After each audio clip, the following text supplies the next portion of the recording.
I look at what's happening in Gaza as the tumor has metastasized. So Gaza is the metastasis. The primary source is not in Gaza, it's in the rest of the Ummah. We are the cause of what's happening in Gaza, not that Gaza is the cause of what's happening to us, or that we should. It's like we're doing a favor by being, oh, we're starting to raise awareness and we're starting to pay attention. Assalamu alaikum, Dr. Mohammed.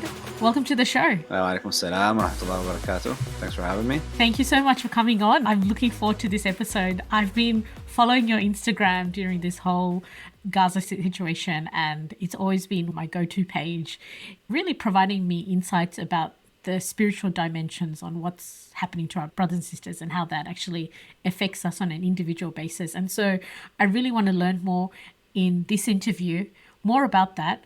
And first of all, before we start, I'd love for you to introduce yourself quickly for our listeners who don't know you.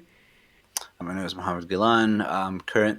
I got a couple of hats. So people who follow my work know that PhD in neuroscience, medical degree, currently an advanced trainee in physical medicine and rehabilitation, working in Australia. On the other hand, I also have Al-Andalus Academy, where I teach various traditional texts in the Islamic tradition, covering areas in Aqidah, theology, Maliki fiqh, and the dimension of purification of the heart or spirituality. I hold a weekly halaqah there that's live, where I'm teaching currently the Book of Illumination by Sidi ibn Ata'illah Secondary, and that's after having finished the hikam, the aphorisms of Sidi ibn Ata'illah. So I do this on a weekly basis. That's pretty much in a nutshell kind of what I do. Alhamdulillah, married, 2 children, living life as best as I can, and just trucking along.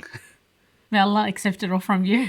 I mean, one of the things we were speaking about before we hit the record button, and I had to tell you to stop because it was a very interesting conversation we were going into. And you mentioned about how we had, first of all, Masjid al-Aqsa flood, and then it was trauma flood. So what did you actually mean by that?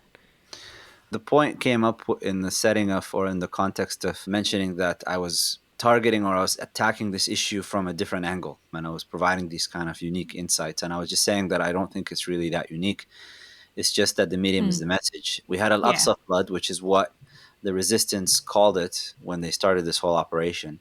And following that, we Yeah. got the trauma flood. And the trauma flood was from all of the well-meaning activists and people that are looking to raise awareness about Palestine in general and Gaza specifically, and to try to get the world to see what the Zionists are Yeah. doing and try to raise awareness about that. But unfortunately, if those of you who are familiar with Neil Postman, in Amusing Ourselves to Death, he talks about Neil Postman, for the unaware, was a social commentator and had fantastic insights with regards to the modern technology and how that's changing society. And one of the things that he discussed was television and the news, and just being able to be aware of things in real time about situations far and away where you effectively have no control over it.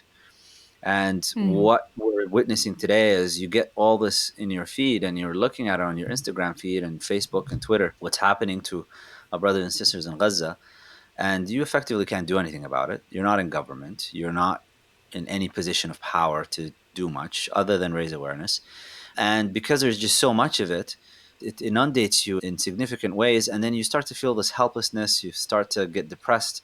You go through these stages of grief. And the sad thing about it is you get to a point of acceptance, which is quite dangerous, that you go through the denial and the anger and the negotiation, but then eventually you come to acceptance. And in acceptance, what you see as this drags on 105, 106, 110 days, is you see a lot of people just kind of going back to their daily lives. I think it's really Yeah. says something about our state when we can look at our Instagram feed and see the suffering in terms of the aftermath of a bombing and people starting to gather themselves, the injured, people starving, thousands upon thousands of people going through, crowding around aid trucks just to get some wheat so that they can make some bread.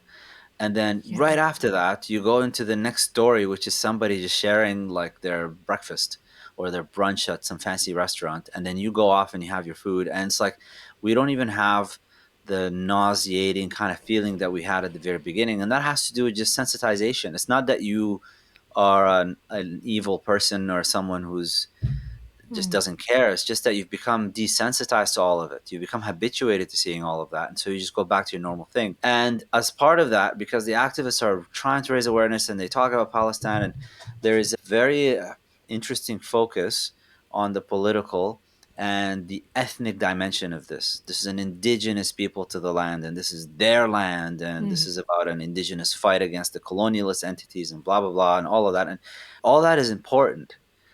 But Quranically speaking, the land is Allah's. It's not anybody's. You're entrusted with land. And so Allah says, إِنَّ الْأَرْضَ لِلَّهِ يُورِثُهَا لِمَن يَشَاءُ مِنْ عِبَادِهِ وَالْعَاقِبَةُ لِلْمُتَّقِينَ. The land is Allah's. He grants it, He inherits it to whomever He wants, He wills, to any of His servants.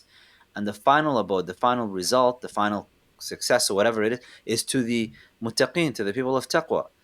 And so the Quranic recipe for tamkeen, which is this having this power, dominion, that you're given dominion over people, and to having land and to having success in this world, all of that is given in the Quran, and it has to do with first and foremost having taqwa, that you have this. Taqwa is this conscious awareness of Allah and His power.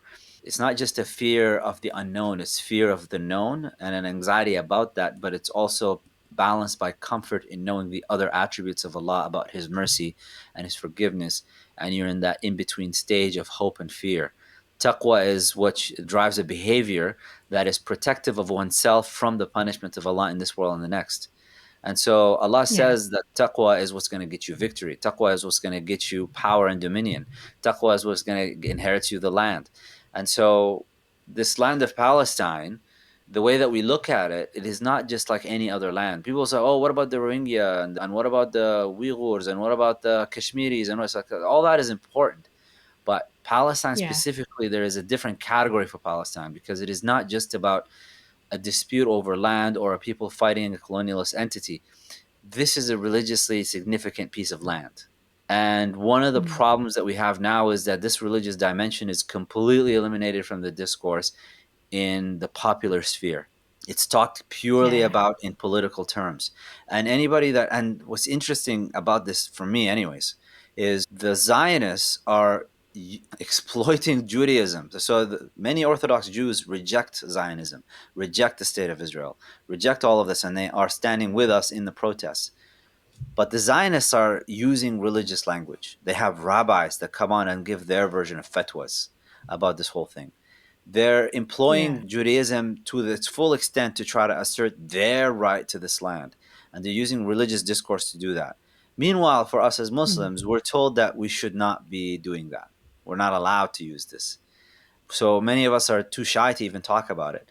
And because we've had a period of time in which jihad, the concept of jihad, and I'm talking about it in the sense of an armed struggle, has become so tarnished by all of the misguided works of a number of groups.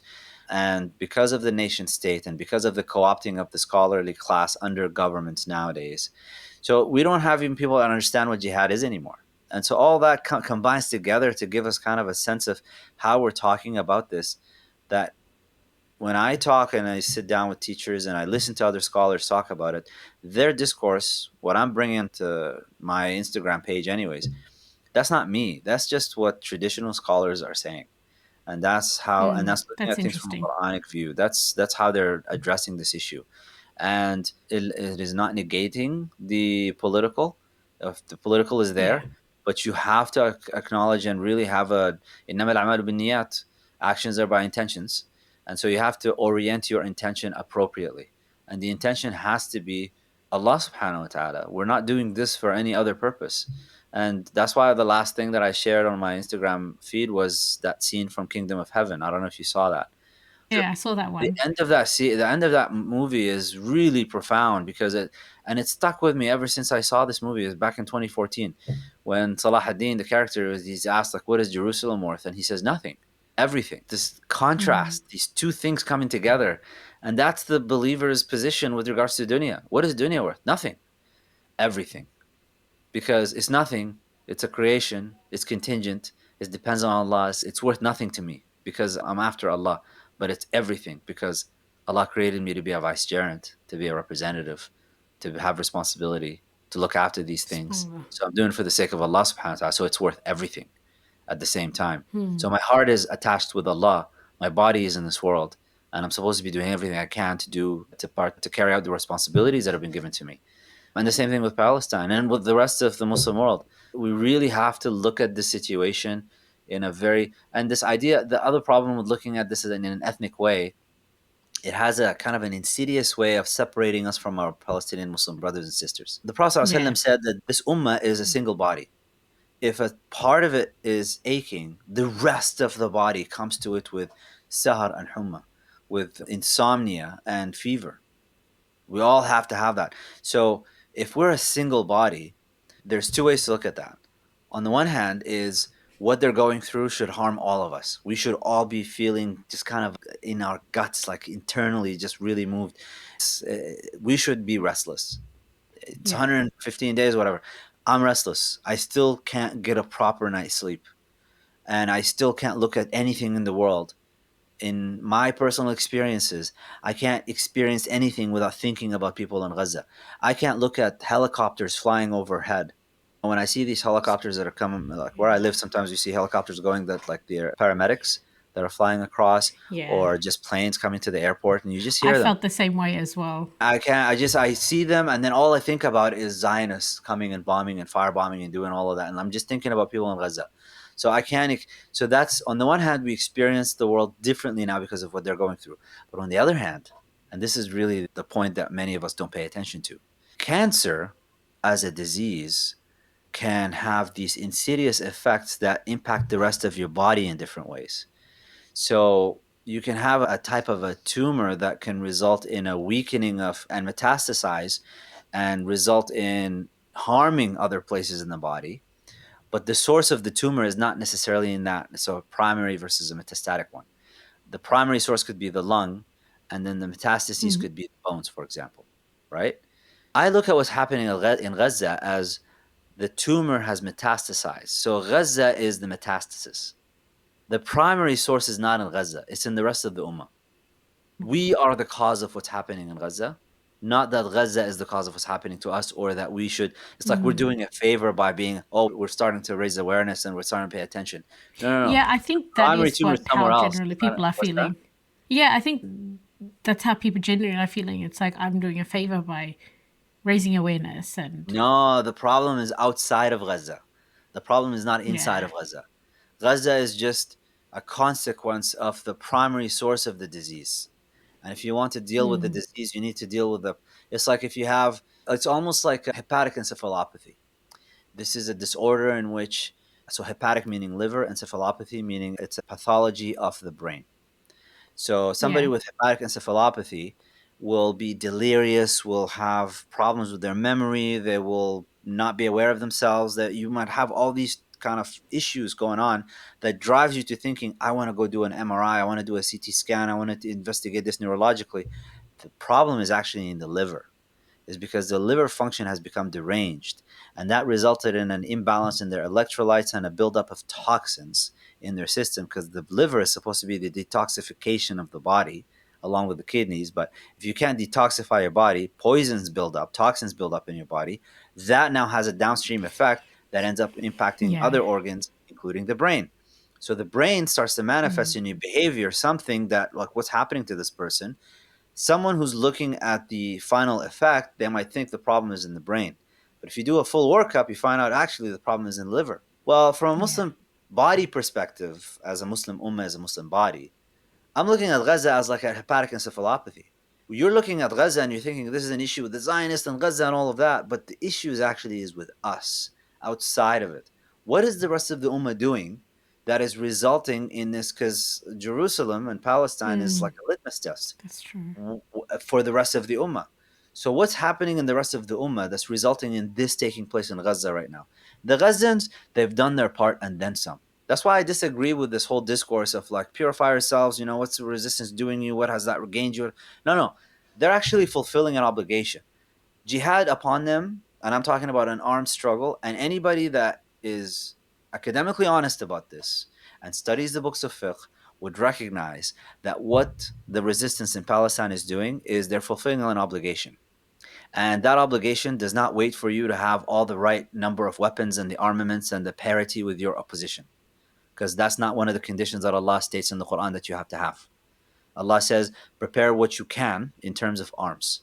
That's what He says. He Mm. doesn't say have parity with your enemies, because Allah will provide the parity. Allah will support you. You do what you got to do and be sincere in your intention. Allah will support you. So they're doing what they need to Mm. do. And we're witnessing in real time their response to trauma, losing their children, losing their families, losing their livelihoods, all of that stuff. And their reflexive response as they're coming out, literally out of, as they're coming out of the rubble, is Hasbunallahu wa ni'mal wakil. Allah is sufficient for us. So that tells you that spiritually, these people are ready, they've been prepared, they know exactly what they need to do, and they're doing it. So there is not an issue with their faith. And Allah has selected those people because the Beloved ﷺ told us that that land is a blessed land, and that the best land of ribat, which is resistance, armed resistance, and to have stations, is Asqalan, which is that area. Gaza is included in Asqalan. So Mm. that they've done their part. There's no anybody that puts any focus on the faith and the belief and the readiness of the Palestinians has got it twisted. So then you got to zoom out and go, okay, what's the problem? If this is a type of like a hepatic encephalopathy situation, then we Yeah. got to look at what the rest of the body is doing. What's going on with the liver of this ummah? Because it's not there. I look at that area maybe as like the brain. Now, this is what's happening here. What's happening with the rest of the ummah? And the rest of the ummah has built up so many toxins in the way that we practice and the way that we live our lives, not just practice the religion, the way we live our lives, that we need to look internally. And that's what that post that I wrote on Radical Boycott is about. We have Mm. to get back to the drawing board and go like, okay, Allah did promise victory, but Allah also said He's not going to change the condition of a people until they change what's within themselves. And the Ghazans are saying like, where's all the Arabs and where are all the Muslims? And the Muslims outside are saying, what's happening with the world and how come? I mean, the brazenness of the Zionists as they go and attack is really jaw dropping. They will have Yeah. the International Court of Justice basically say that you're committing genocide. They haven't ruled on it, but the direction of their movement is you guys are like you're doing genocide. It's if it quacks like a duck and walks like a duck and flies like a duck, it's a duck. You're doing genocide. And the Zionists are saying, well, forget you. We're going to do whatever we want to do. We're going to continue doing our thing. So, what is that about? How come the rest of the world is. And after that happens, then they cut off funds to the biggest source of employment and support and aid for the Gazans, the UNRWA. And not just the Gazans, by the way, the West Bank as well. So, all Palestinian refugees Yeah. are going to be harmed by this. They all cut off the aid to this particular, the funding to this organization. And then people was like, what is going on? Well, what's going on is there's a lot of purification going on that Allah subhanahu wa ta'ala is doing on our behalf because we're not doing it for ourselves. You know, there's one of the hikam of Sidi ibn Ata'illah is whoever doesn't come to Allah subhanahu wa ta'ala with submission, قِيدَ إِلَيْهِ بِسَلَاسِلِ الْإِمْتِحَانِ. Allah will bring you forth with the chains of tribulation. It's either you come willingly to this and you submit willingly, or Allah will force you to submit if you are one of the people that Allah wants to bring it into the garden. And there's going to be people, the Prophet ﷺ says, Ajaban, there's a wonder to the state of some people. They're literally dragged Mm. into the garden. They don't want to go. And may Allah grants us wisdom. Sorry, I just went on to a whole I rant there. mean, so I have a few things to actually jump on that rant and actually ask further about it. So at the start, you mentioned how we're going through stages of grief, Mm. and you were saying how we're very sad by it, and then we come to a point of acceptance, and you say that's very dangerous. And so I guess the question that comes up, like when I speak to friends and everyone, like some people will be like, hey, life goes on. What can we do? And others are like really sad about it, that they just can't really do much in their life. And like, I guess the question is like, where's the balance? How you're supposed to live, or is it that like I've seen people just like live as normal, but they just don't post on social media? This is not a call to be in a state of depression all the time. It's like, learn from the Ghazans. What are the Ghazans doing? You see videos of them Yeah. coming out. They're still celebrating birthdays. Some of them who had been Mm. planning to get married and they had all these wedding plans and all of that stuff because of the situation, they're not able to. So they just do it in one of the refugee camps and they just do it very simply and they continue. And there's like, and there's this very common saying amongst the Ghazans, نحب الحياة ما استطعنا لها سبيلا. We love life so long as we have a way to actually getting life. Like, so there still, and there's a couple of comedians even running around on Instagram in Gaza, in the middle of Gaza, in the middle of all of this. One of them is the young man Abud. He's mocking the Zionists in his reporting, and there's another one who's actually like a professional comedian, entertainer in Gaza, and he's going around and he's showing things, and he's still trying to bring joy to people, and so they're doing it despite all of that. This is not a call to stop having joy in your life and to the beloved sallallahu alaihi wasallam in a hadith. It's mentioned that he comes and he found the companions all laughing. They were just kind of joking and jovial and just having a good time. And he said, if you knew what I knew, you would have wept much and laughed little. And so there was like this big cloud of doom and gloom just came upon all of them. Jibril came down right away. Why would Jibril come down? وَمَا نَتَنَزَّلُ إِلَّا بِأَمْرِ رَبِّكَ. In Surah Maryam, Allah subhanahu wa ta'ala tells us that Jibril doesn't come down except for by the command of his Lord. Because the Prophet ﷺ asked him, why don't you come visit? And Jibril said, I don't come only through command. So Jibril comes down immediately and tells the Prophet ﷺ, or kama qal, it's like, this is sa'atan wa sa'a. You have a time for this and a time for that. These are human beings. They have to have these times of just letting go. Look at how much they've suffered to begin with, just to be with you and come along on this journey. For them to sit down together and have a good time, you're not meant to actually come in and give them doom and gloom. So the same thing for us. Alhamdulillah Rabbil Alamin. What you should see from Gaza is what gratitude is like and how you should have gratitude. And so you should be reflecting on all of the things. When I see the planes and I hear the noise and all of that, yeah, I think about Gaza, but at the same time, I follow that with Alhamdulillah Rabbil Alamin, that I'm granted the safety and security for I'm at. I don't have to worry about any of that stuff. When I go in with family and also, Alhamdulillah Rabbil Alamin, I could see my family. I'm not wondering where they are and what happened to them. And I'm not worried about some rocket coming down overnight and blowing us all up. I'm not having a conversation with my family about let's all sleep together so that if we die, we all die together. That doesn't calculate. So I have the gratitude of that. Yeah, I have the awareness of it. And then what should that drive you to do? You shouldn't be driven into total despair and inaction. Each one of us has an ability to act in a particular way. What is available to us? What's our role in this?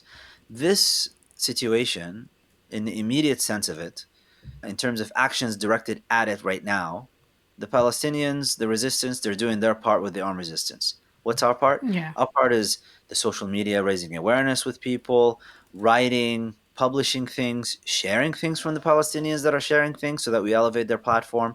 And Alhamdulillah Rabbil Alameen, from a public opinion point of view, we've won this. They've done the analyses, looking at the hashtags and the posts and the shares and what is the volume of things that are in support of Palestine and what is the volume of things in support of the Zionist entity. There is not even a comparison.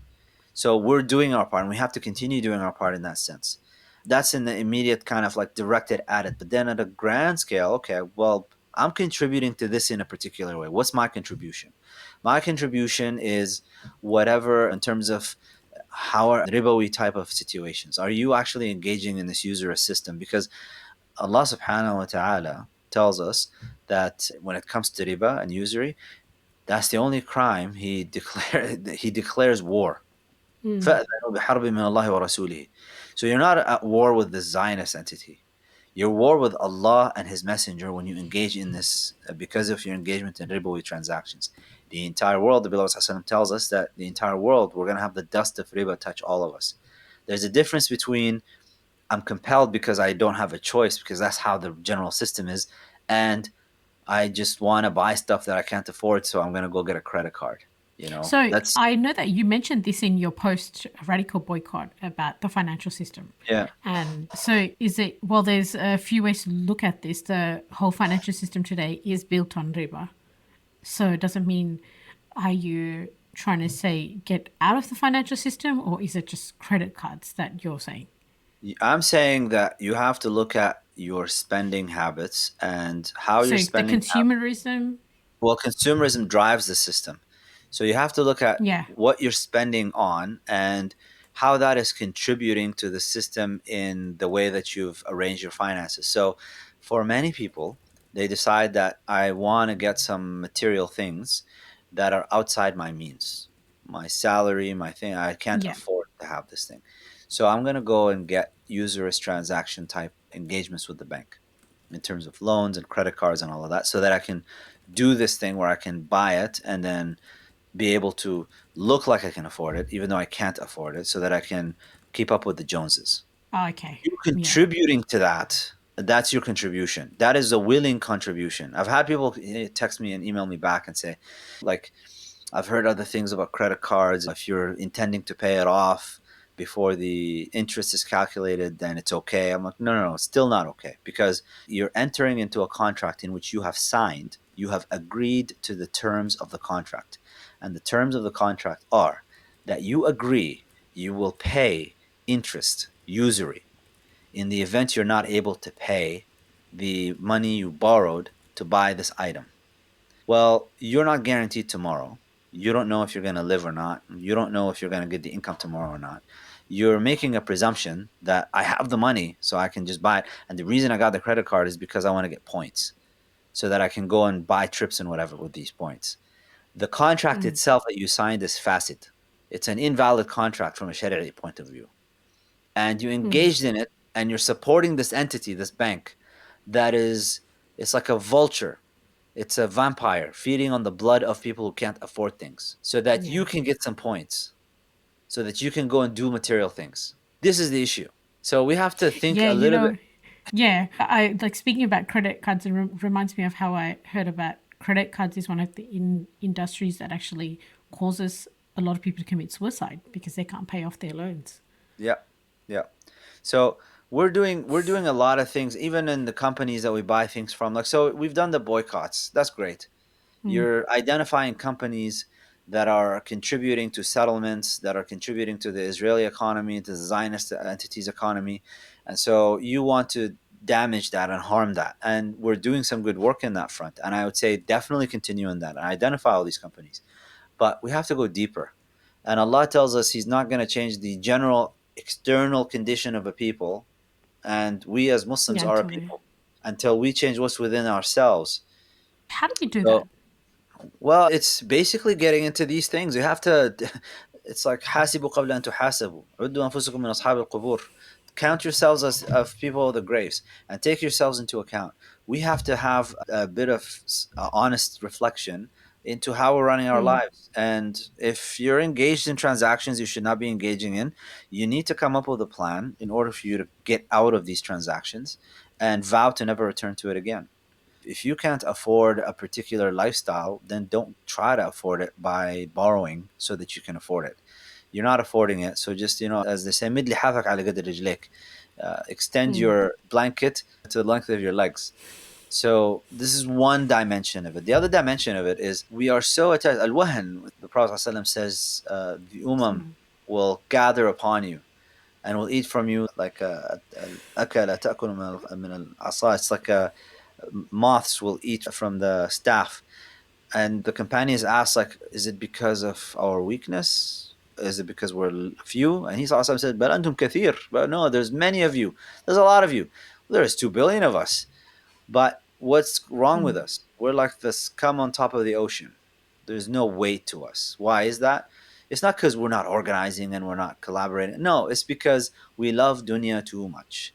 And so you have one of the things that I've found quite fascinating is the number of Muslims that are just too afraid to say anything online or in person or to attend protests because they're worried about their livelihood. Look, you have in the hadith, you've been promised, your sustenance is already guaranteed. Nobody is going to reduce from it anything that is not meant to be reduced from it. It's calculated to the last penny. Everything is already set up for you. So what are you supposed to do? Speak the truth, engage, do Yeah. what you can to raise awareness. Don't be an idiot. You don't, like, be smart in the way that you, and be sophisticated in the way you address things, and speak with knowledge, and don't share things without verification, and don't try to be incendiary or inflammatory more than what is the subject is going to inflame anyways. The Mm. issue is already inflammatory, so you don't have to add to it like Yeah. fuel to the fire. Just discuss it from the point of fact and raise awareness about it and do your part, and don't worry about, oh, but I'm going to lose my livelihood. Look at what the resistance is doing. Talk about losing your livelihood. They're risking their life and limb to try to free. It's not just about freeing land. They actually spoke about defending Al Aqsa Mosque, the number one thing for them. And we're not even thinking about Al Aqsa. But for many people, this issue is about Palestine. And the resistance is talking about Al Aqsa.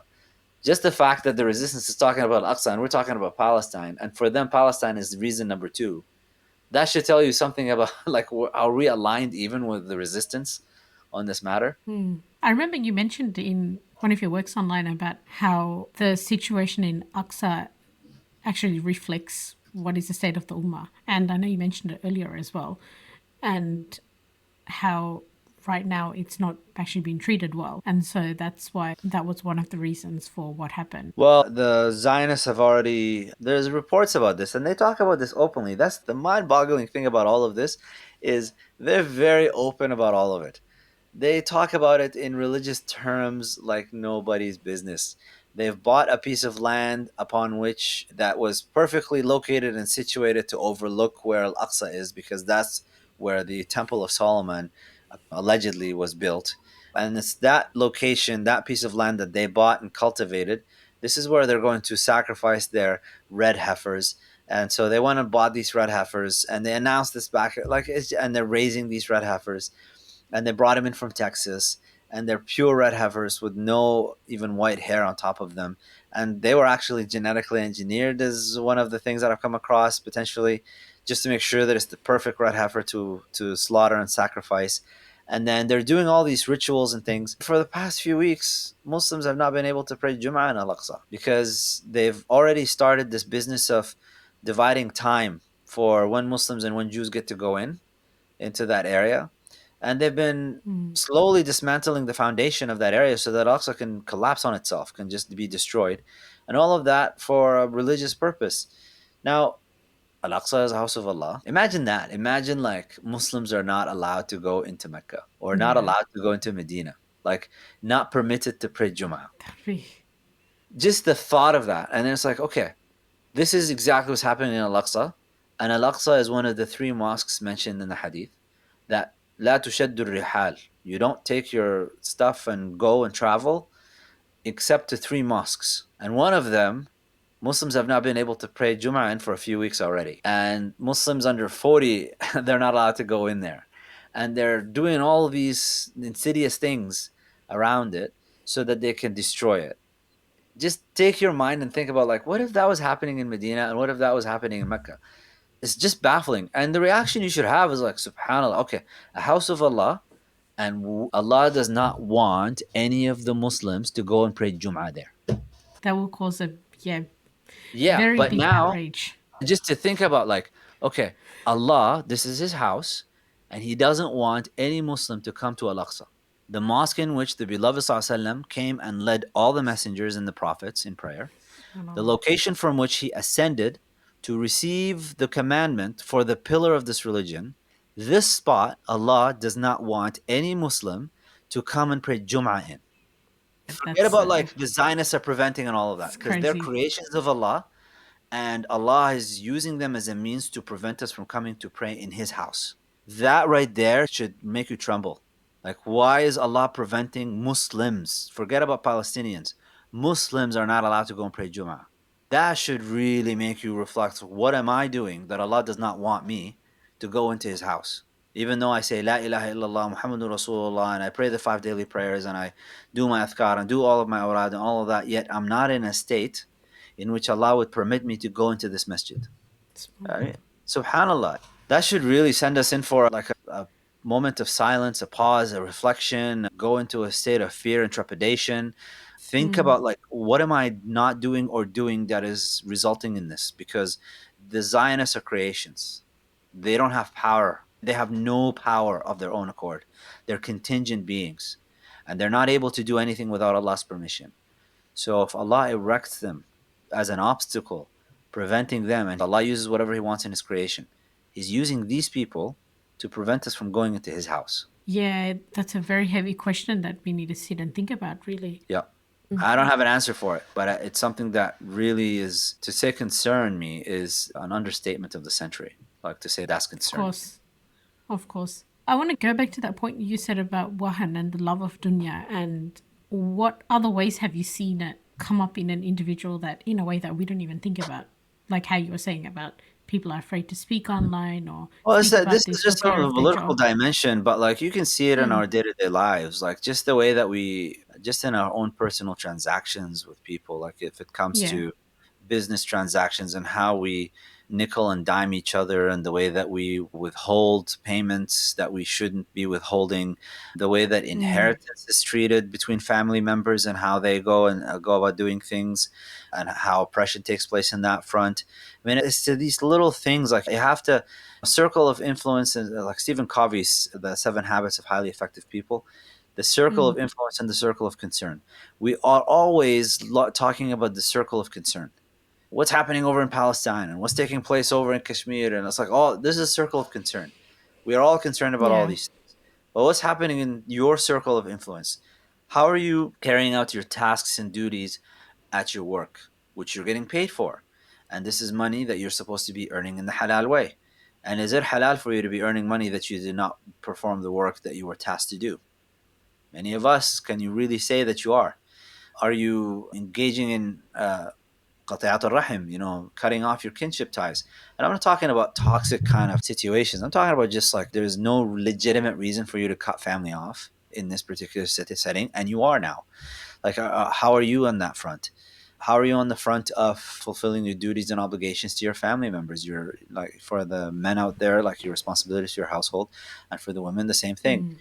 Mm, Like, are you actually like circle of influence, circle of concern? Are you elevating the status of the circle of concern in your consciousness to the point where your circle of influence, where things that you actually do have control over, are not getting the attention that they need to get? And you're focusing on everything else that you actually can't do anything about in the immediate term. And yeah. it really starts off with if you fix it's a kind of an acknowledged understanding in sociology. If you want to look at the state of a country, you need to go down all the way to the root of it, which is the family. What's happening at the family unit? And are all the rights and responsibilities being fulfilled and carried out? If they're not, you will see dysfunction in the family, then you will see dysfunction in the community, and then dysfunction in the general country as a whole. That's true. And that's really what we're saying. Like Hub Dunya, I can't forget the story an acquaintance of mine had mentioned to me previously. He's Algerian and he was at a funeral, and this woman's son jumped into the grave and undid her funeral shroud just to get her hand out, her thumb out, so that he can stamp the deed for the land so that it would go to him. I mean, Whoa. yeah. So what state, and the thing is, like, you'd go like, whoa, this is shocking, but there are many cases of something in the same gravity as that happening across the Muslim community. And so we're not looking for holier than thou kind of the perfect society here, by the way. The Sahaba, there were the drunkards amongst them, there were the people who had problematic situations and issues. There was even the ones who from Badr who actually tried to warn his family that they're all coming to Mecca, and it was taken as a type of an act of treason, but he was still forgiven for it because his intention was not to destroy the Muslims. His intention was to try to save his family, and he miscalculated and didn't really think this through. But the Sahaba were not a perfect bunch. They had, but the overwhelming number of them was Mm, actually, and they were good, and they were all intent. The reason they're Sahaba is because they all had, even if they came up short, they had this high aspiration. They were created to be the companions of the beloved sallallahu alaihi wasallam because they were cut from a different cloth. They're a different kind of element, different gem compared to the rest of human beings. And so even if they were had shortcomings, they still had the proper intention. And even if they had, some of them had dunya, and the Quran even speaks about some of them in Uhud. Dunya, for some of them that turned back and went and tried to collect the war booty, that was dunya, and that was part of the defeat. And they were all shocked afterwards, like, "Whoa! Some of us actually want dunya. Yeah, some of you still want dunya. You're still companions. You're still elevated. Your station is still high, but some of you are still working on yourselves, and you need to do a bit more work." So they still had that, but what the Prophet ﷺ described it as kathur al khabath. When you have evil just really spread across the community to a point where it just overwhelms it, mm, then that's the that's issue. true. And I think that's where we're Yeah. at right now, which is again why Allah subhanahu wa ta'ala wouldn't let us go into Al Aqsa Mosque now. Because evil has become very widespread. That's Yes, why. evil has become widespread, and again, it's not necessarily because people are evil in themselves. It's just that we've gotten into such a state of heedlessness. Gaza has been a great awakening for a lot of people, and that awakening cannot be kind of a transient thing. It has to be coupled with a fundamental change in one's orientation and focus with regards to dunya and akhirah. That you are a travel, you recognize yourself as a traveler in this dunya, and that your focus is al akhirah and Allah subhanahu wa ta'ala. And in everything that you do, you're trying to do it with that intention in your mind. That how is this going? Every action you do on a daily basis, recognize that it is something that you're going to be asked about. Allah is going to ask you about this on the day of judgment. So you have to have a good answer for why you're doing certain things. So if you did that on a daily basis and really reflected on these things and recognized that, a thief that steals $1 million, that's part of the risk. That's part of their sustenance. It was written for them that they're going to get $1 million. The problem with them is they had haste. They went about it through illegitimate means. So Yeah. if you knew that, okay, if I'm going to get $1 million, I'm going to get $1 million, but I'm not going to go and think that I'm going to get it through the lottery, and I'm not going to go through embezzlement and cheating. I'm just going to keep my nose to the ground, grind away, and do my thing. And whether I get it or not is up to Allah, but I'm not going to have haste and try to outstrip what is coming to me by doing something illegitimate. And the practical way to deal with this is you need to study your fiqh. And by fiqh, I don't just mean study your rulings on prayer and wudu and fasting. I mean also do the other part, which is the more significant part, ahkam al-mu'amalat, the transactional laws. Business transactions. And that Yeah. has to do with your marriage, that has to do with your inheritance, that has to do with your merchant work if you're a trader, that has to do with your zakat as well, which is it sits in between kind of the ibadat and muamalat, because you got to figure out how to calculate this thing. So it's like you have to really studying Yeah, Islam. take a good look at Unfortunately, is not yourself. something. Yeah, And I guess you can only know what to look for in your life once you have the knowledge as well. So it that's the both thing. goes And hand then in it's hand. and once you go through all of that, and especially studying, like when you study aqidah, many people study aqidah with the view that they just need to reproduce a text from memory or to just kind of study it so that they can teach it or whatever. But the reason you study aqidah is not because you need to memorize a collection of articles of faith that, and phrases and statements that have been penned together by a scholar. The reason you study this is because it gives you perspective on the nature of the world and its relationship to Allah, and your relationship to Allah and your relationship to the world, and establishes your position in the word of Ali Izzat Begovic, or the expression of Ali Izzat Begovic, the human being as a window between the seen and the unseen. And so when you experience things happening in the world, if you studied Aqidah properly, you will filter that experience through a Aqidah perspective, Aqidah lens. And so when you see Gaza, Palestine, anything else that's happening at a grand scale or in your own personal life, things that are happening to you at work, school, family, whatever it is, everything becomes filtered through this lens of Aqidah, which is not just a set of statements that you repeat from memory, but an actual lived experience.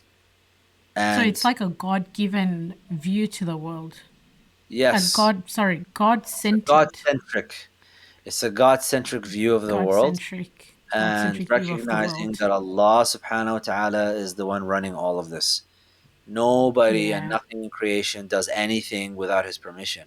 And so focus in this particular situation with Palestine is no longer the Zionists. The focus becomes these are erected creations of Allah that are doing all of these things. We gotta work through and figure out, diagnostically speaking, from because I'm a physician, work backwards. Like, how did you get to this point? What is the cause of this? So that you can deal with. And Alhamdulillah Rabbil Alameen, nothing while you're in this dunya is considered terminal from an Islamic kind of perspective. It is not a death diagnosis. It's a diagnosis that we have a solution for. We have a rectification for it. There's medicine for all of this. And the medicine really stems back, it goes back to like, okay, what do I need to fix in terms of my own kind of life, and share that so that others can do the same thing. So then you can create this ripple effect where the rest of the community takes that on, and then you have Yeah, that that's grand true. scale change. Yeah, so the change would start with us, It always starts each with us. individual, and that kind of ripples on Yeah. for sure. SubhanAllah. So I Allah. guess like what really it comes down to is God-centered worldview, and that comes through knowledge of Allah subhanahu wa ta'ala, learning the Aqidah, and then also learning about how we are going with our day-to-day transactions and things that go beyond just rulings of prayer and the basic Yes. rituals that we have in our life. Yeah. That's true. It's the aqidah, what we believe, the names of Allah subhanahu wa ta'ala, because there Mm, are manifestations to these names in the world.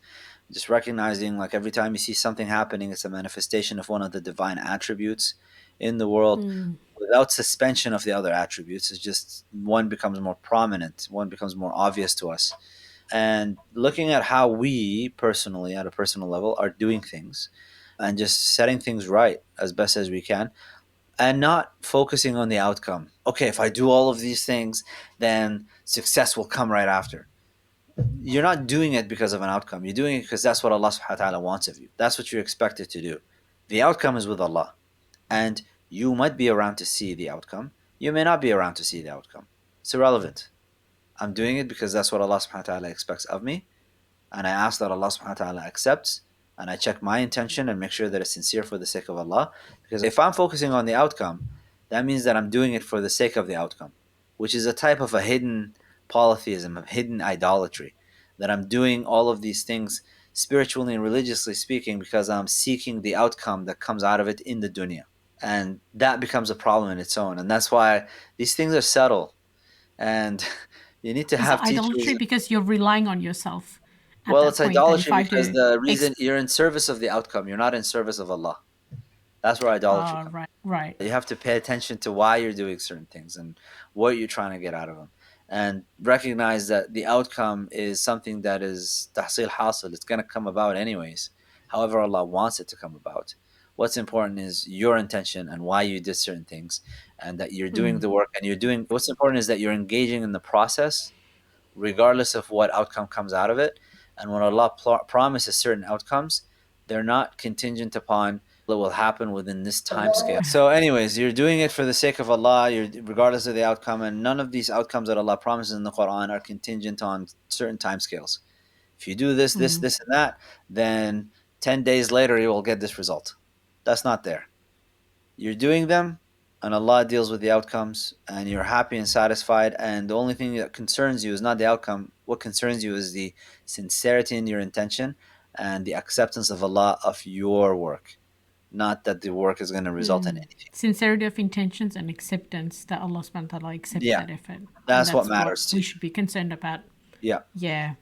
Yeah, not SubhanAllah. that you're waiting for certain outcomes to happen. All that. And regardless, Allah promises you do all these things, I'll give you success in this world and the next. You will have all of it. Yeah. You just It's really have about to, letting go. And I think, yes, yeah, I think that's hard for us because it's like we were raised in these societies where it's very result driven, result oriented. We rely on ourselves for outcomes, and kind of rewiring that into that God centric worldview is going to yeah. take a lot of work on our part. Well, we're all, Mm, in a sense, this is the empiricism that has taken over this world. We're yeah. also a victim to it.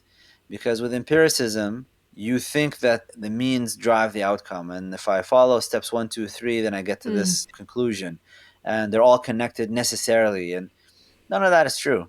These are habits of the mind, it's just routines of the world that take place. And knowing that the outcome is going to come about regardless turns your carrying out of the intentions more of to be an action of adab with Allah subhanahu wa ta'ala. That this is an action of just proper conformity and decorum with Allah, and respect for the fact that He created the world with wisdom, and that there are certain steps that should be taken in order for outcomes to happen, and that none of this is a magic trick. And so you do that for the sake of Allah subhanahu wa ta'ala, and it becomes, I'm doing this as an act of worship because Allah expects me to do it, not because it's going to lead to some outcome in this dunya that's going to be beneficial to me. yeah, I see. It makes a lot of sense. We're actually getting closer to the end of this interview. I'd love to ask Alhamdulillah. you more questions, but I know it's near an hour. I think I can learn more and more from you, but I'm respectful of your time. I have a few last questions that I ask all our guests, and I'd be interested to know this question in terms of our discussion that we are having right now. So the first one is, what's one life hack that's helped you improve your life? So I guess in the context of what's happening right now, what has helped you? I would say removing oneself from having expectations. I guess dropping expectations is a Dropping great life hack. expectations. Dropping expectations, because when you have expectations, you set yourself up for disappointment. Expectations are born out of an arrogant assessment of one's knowledge about the world and thinking that certain outcomes are better than others. And so that's where you get these expectations. It's best to just relegate all that to the wise, Allah subhanahu wa ta'ala, Al Hakim. And so when you don't have expectations, that actually improves your life all around, because you enter into the state of kind of blissful surprise with every good thing that happens. Not a day goes by except that when I reflect back, I was like, subhanallah, I couldn't plan my life better than what Allah subhanahu wa ta'ala has chosen, the way that He has chosen things. The places that I've been and the things that I've seen and the experiences that I've had. When I was younger, had dreams and aspirations of certain things.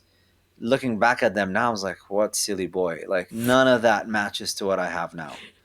And Yeah. so just to be in a state of gratitude instead of, because expectations also can breed ingratitude. It's better to just drop Yeah, that's true. expectations. By the way, I always need to clarify this. When I say dropping expectations or stop the work and all that, I'm talking about the state of the heart. You can work towards something externally with your limbs, but your heart is in a state of contentment and lack of Yeah. expectations. Contentment with the present. Yeah, contentment with the present, because that's really all you have at the moment. You only have this moment But right what now. about expecting from Allah subhanahu wa ta'ala, like expecting good from Him and expecting the answer to your dua, for example? When you say the answer for your dua, like you're told that the dua can be accepted in various ways, and now like are you Yeah. expected to restrict the answer to come in a particular way? If you have an expectation of good from Allah, well, everything that comes from Allah subhanahu wa ta'ala is good. With every constriction there is expansion as well.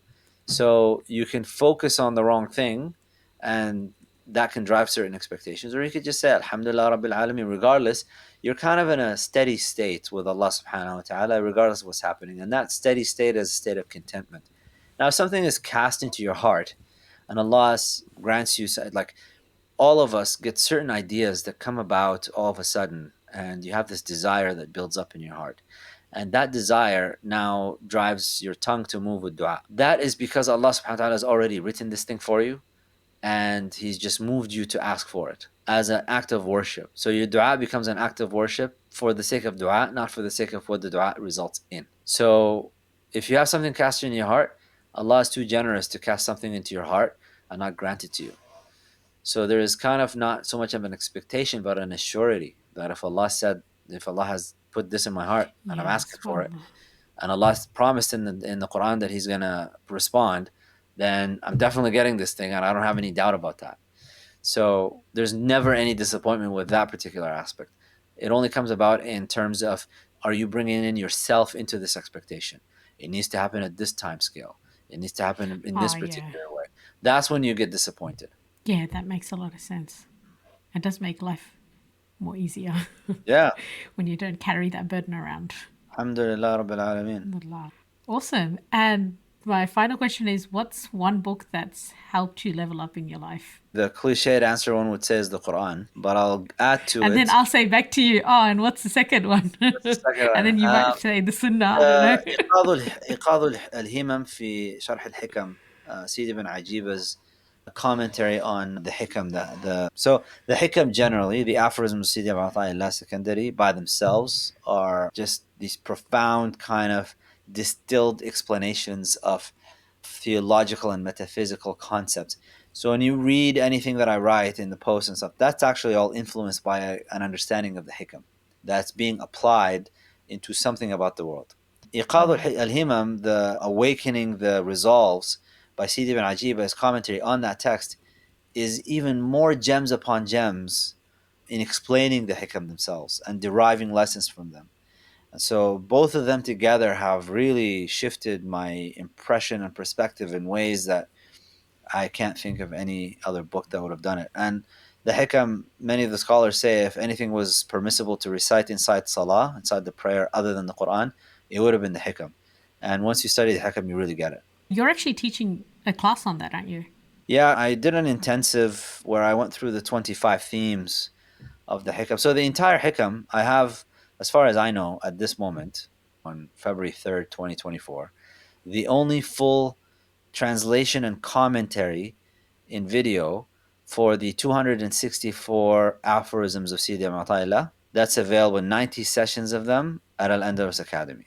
For Right. those who have not gone through it with me, because I did that over 2.5 years live every Wednesday, I was teaching this text. Wow. Alhamdulillah, we finished that. I did an intensive for those who haven't gone through it or may not have the time to go through it. I have an intensive where I go through about 4.5 hours the 25 themes that the Hikam cover. And I selected about 52, I think, of the 264 that I thought represented these various themes and went through Mm. them with students who have not gone through the Hikam, just to give you a kind of a comprehensive understanding of all of it and how you can practically apply that in your spiritual development. And so that's a course I did. I ran a couple of weeks ago. I'm planning to do it again and probably after Ramadan, inshallah. But the recordings of it are available for those who are interested to go on to Al Andalus Academy's website. Awesome. Well, for our listeners, we'll have a link to that in the show notes so they can be able to learn more as well about that. But thank you so much for coming on tonight. I really appreciate it. Barakallahu fikum. It was really nice. Allah grant you success, inshallah. I mean, thank you. Hey everyone, that wraps up another episode of the Muslim Life Hackers podcast. If you liked what you heard and want to hear more, please hit the subscribe button below so that you can be able to get updated when we have new episodes coming out. Remember, we're also available as a podcast, so you can find us on Spotify, Apple Podcasts, or wherever you get your podcasts. Thank you again for tuning in, and remember, keep striving and keep getting better every day.